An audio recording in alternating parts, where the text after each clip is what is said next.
Hello guys, আমার ভিডিওতে আপনাদের সবাইকে স্বাগত জানাই। আমি সেই দিনে নবান্ন উৎসবের শর্ট ভিডিও আপলোড করেছিলাম। সেই ভিডিওরই আমি ফুল ভিডিও নিয়ে চলে এসেছি।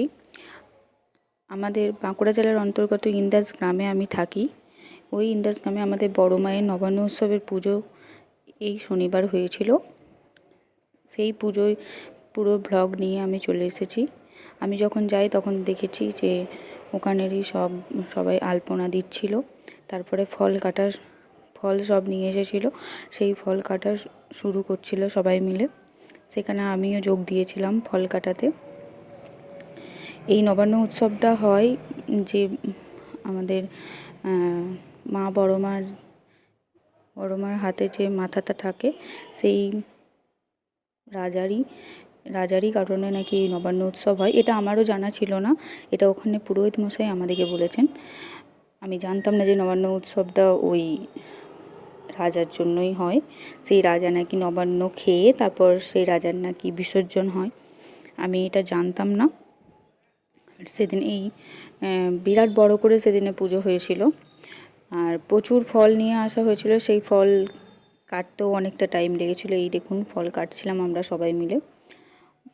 অনেক বড় থালা, অনেক ফল, অনেক মানুষজন সবাই সেখানে উপস্থিত ছিলেন এবং অনেক বড় করে পুজো সেখানে হয়েছিল। এখানে বরুণ ঠাকুর পুজো করছিলেন। আপনাদের পুজোটা অবশ্যই আমি দেখাবো, আপনারা দেখতে আরো বড় বড় করে থাকো।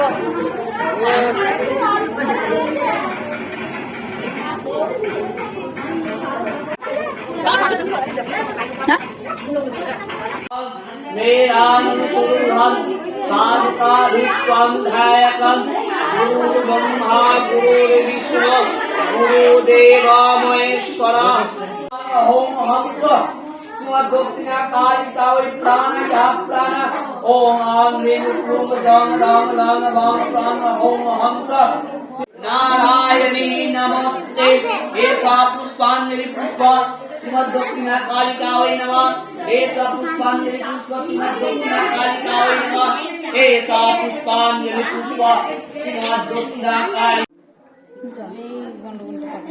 এই আবার খাই দি।